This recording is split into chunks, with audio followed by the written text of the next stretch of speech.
अस्सलाम वालेकुम student, this is Atif Ishaq और हम बात कर रहे हैं लारावेल के ऊपर। आज की इस वीडियो के अंदर हम बात करेंगे डेटाबेस माइग्रेशन के ऊपर। डेटाबेस माइग्रेशन है क्या, इसको जनरेट कैसे करेंगे, माइग्रेशन की स्ट्रक्चर को डिस्कस करेंगे और फिर माइग्रेशन को रन करके देखेंगे। So what is database migration? पहला सवाल तो ये है। तो डेटाबेस माइग्रेशन एक्चुअली आपको लारावेल एक मैकेनिज्म देता है जिसके थ्रू हम डेटाबेस के वर्जन्स को कंट्रोल करते हैं। मीन्स के आपकी डेटाबेस कब क्रिएट हुई, उसके अंदर कब ऑल्ट्रेशन हुई, कब उसके अंदर कोई कॉलम ऐड किया, कब कोई कॉलम आपने रिमूव किया, कब कोई आपने इंडेक्स ऐड किया। इस तरह की जितनी भी डिटेल्स हैं उसको मैनेज करने के लिए, उसको मॉनिटर करने के लिए हम डेटाबेस माइग्रेशंस को यूज़ करते हैं। सेकेंडली डेटाबेस माइग्रेशन का इस्तेमाल है कि हम डेटाबेस टेबल्स को डायनामिकली लारावेल कोड की मदद से जनरेट कर सकें। नाउ द क्वेश्चन इज कि हमें लारावेल कोड की मदद से डेटाबेस टेबल क्रिएट करने की ज़रूरत क्यों महसूस होती है? तो जस्ट इमेजिन कि अगर आप एक टीम के अंदर काम कर रहे हैं और आपकी उस टीम के अंदर एक डेवलपर किसी एक टेबल पे काम कर रहा है और दूसरा डेवलपर किसी दूसरे टेबल पे काम कर रहा है, और अगर इन दोनों में से किसी को या किसी तीसरे डेवलपर को अगर आपके किसी डेटाबेस टेबल के अंदर कोई चेंज करने की ज़रूरत महसूस हो, तो जो लोग पहले से उन टेबल्स पे काम कर रहे हैं उनको इंटीमेशन किस तरीके से होगी, और so it would be a problem. तो और इसी तरीके से अगर आप किसी को कहें कि जी आप अपने इस डेटाबेस टेबल के अंदर एक कॉलम ऐड कर दें और आप in the meantime source को चेंज कर चुके हो, तो it would be a very difficult task और it may be problematic at some time. So इन सब चीज़ों का जो सोल्यूशन है वो आपको डेटाबेस माइग्रेशंस की फॉर्म के अंदर मिलता है। सो डेटाबेस माइग्रेशंस को हम किस तरह से क्रिएट करेंगे? तो इसको क्रिएट करने के लिए हमें अपने कमांड प्रॉम्प्ट के ऊपर आना है और कमांड प्रॉम्प्ट के ऊपर हमें कमांड यूज करनी है php artisan make माइग्रेशन। सो हमारे हर टेबल के लिए एक माइग्रेशन क्रिएट होगी और माइग्रेशन क्रिएट करने का तरीका ये है कि क्रिएट और उसके बाद टेबल का नाम। सो फॉर एग्जाम्पल मेरी टेबल का नाम है कंपनी और then table create company table, और उसके बाद आप यहाँ पर एंटर प्रेस कर देंगे।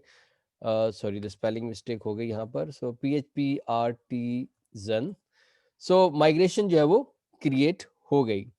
अब ये माइग्रेशन क्रिएट कहाँ पर हुई है, इसके लिए आप अपने लारावेल प्रोजेक्ट के अंदर आएंगे तो इसके अंदर आपको ये माइग्रेशंस का फोल्डर नजर आ रहा है डेटाबेसेस के अंदर। इस पे आप क्लिक करेंगे तो ये आपकी माइग्रेशन है जो भी क्रिएट हुई है। 3 माइग्रेशंस ऑलरेडी एग्जिस्ट कर रही हैं, इसके बारे में हम अभी बात नहीं कर रहे हैं, इसको आप थोड़ी देर के लिए इग्नोर भी कर सकते हैं। इनका क्या काम है इसको हम किसी वीडियो के अंदर डिस्कस करेंगे, लेकिन एक जो अभी हमने माइग्रेशन क्रिएट किया वो यहाँ पर मौजूद है। इस माइग्रेशन पे आप क्लिक करेंगे तो आप देखेंगे कि कुछ कोड ऑलरेडी इसके लिए प्रोवाइडेड है, और इस कोड को अगर आप देखें तो आपको 2 मेथड यहाँ पर दिए गए हैं, एक अप का मेथड है और एक डाउन का मेथड है। इन दोनों मेथड्स का काम क्या है? अप का जो मेथड है वो रन होता है जब आप कोई नया टेबल क्रिएट करना चाहें या किसी क्रिएटेड टेबल के अंदर कोई कॉलम ऐड करना चाहें या इंडेक्स क्रिएट करना चाहें, तो इन दैट केस आपका ये अप का मेथड कॉल होगा। और डाउन का मेथड उस सूरत में कॉल होगा जब आप अपनी किसी माइग्रेशन को रिवर्स करना चाह रहे हो, यानी क्रिएटेड टेबल को आप ड्रॉप करना चाह रहे हैं। तो जितने टेबल्स हम क्रिएट करेंगे हर टेबल के लिए हम एक माइग्रेशन लिखेंगे। तो अब देखते ये हैं कि हमारी डेटाबेस की मौजूदा सूरत हाल क्या है जहाँ पे हम अपने इस माइग्रेशन को लेके जा रहे हैं। तो इस वक्त मेरे इस डेटाबेस के अंदर ये मेरी लारावेल डीबी और उसके अंदर आपको ये एक टेबल एम्प्लॉयज का नजर आ रहा है।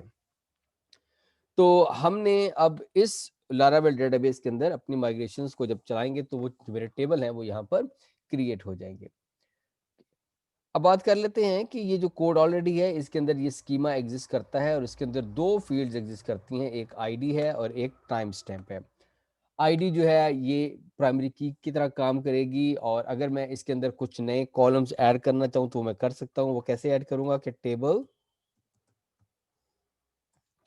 और string and then we define the name for example. तो ये मेरा कॉलम कंपनी का नेम डिफाइन करेगा और उसके बाद टेबल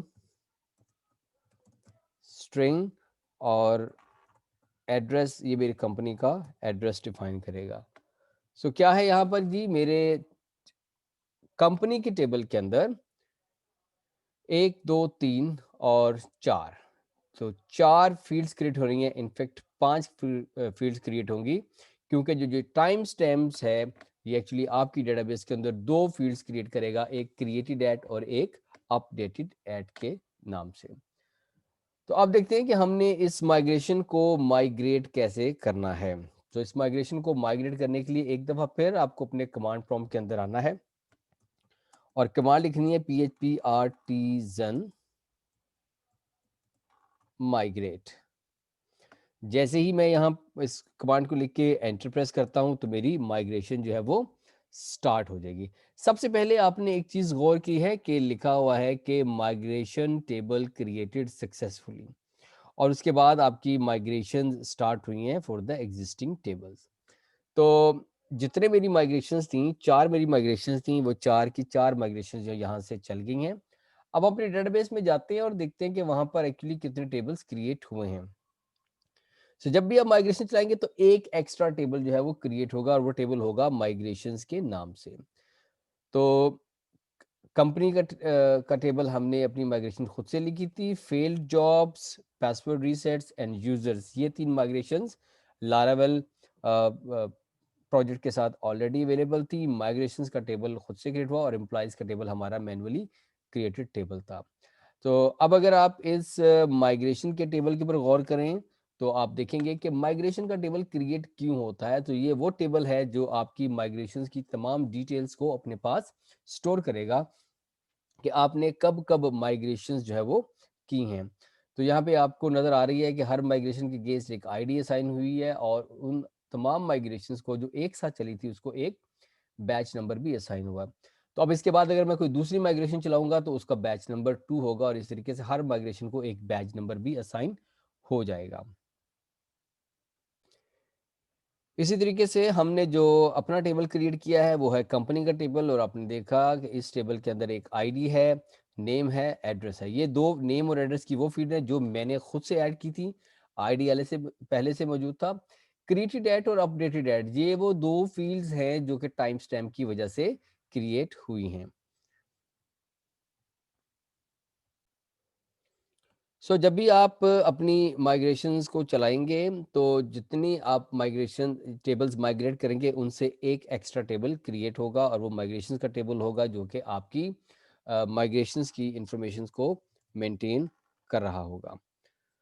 सो स्टूडेंट्स, आज की इस वीडियो के अंदर हमने जो चीज़ डिस्कस की है वो है कि हम किस तरीके से डेटाबेस माइग्रेशंस को क्रिएट कर सकते हैं और रन कर सकते हैं। आज की इस वीडियो में हमने तमाम की तमाम माइग्रेशंस को एग्जीक्यूट किया है। आने वाली वीडियोस के हम देखेंगे कि हम किस तरह से अगर सिर्फ और सिर्फ एक टेबल को माइग्रेट करना चाहें, या एक माइग्रेशन को माइग्रेट करना चाहें तो वो हम कैसे कर सकते हैं। इसके अलावा ऑलरेडी क्रिएटेड माइग्रेशंस को हम किस तरीके से रीसेट कर सकते हैं, रोल बैक कर सकते हैं, और इस तरह की जो कुछ बेसिक जो कमांड्स हैं उनको हम अपनी आने वाली वीडियो के अंदर डिस्कस करेंगे। So thank you very much for watching and understanding today's video, and most importantly अगर आपको स्टिल किसी चीज़ के अंदर कोई कन्फ्यूजन है तो कमेंट बॉक्स में अपने क्वेश्चंस लिखें, मैं आपके क्वेश्चंस को ज़रूर रिस्पॉन्ड करूंगा। Thank you very much and bye bye.